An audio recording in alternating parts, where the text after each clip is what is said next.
Hi guys, welcome to this video. So in this video, I'm going to be showing you how to fix you can't use this email on Cash App on every of your single iPhone.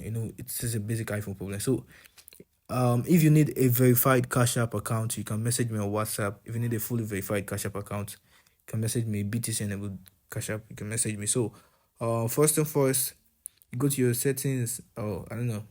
Okay, you go to your settings, search for settings over here.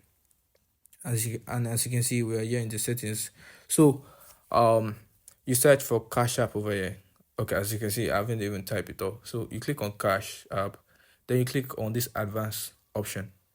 Advanced, then you enable this erase app data on next launch. So after that, okay, let me just go to my Cash App. So as you can see, okay, after this it erases everything about the Cash App, so you can start doing it again and your Cash App account will start working. If this is helpful, make sure to give me a like, and if you need a verified Cash App account, a BTC enabled Cash App, message me on WhatsApp, link in the description below and in the comment section. Thank you.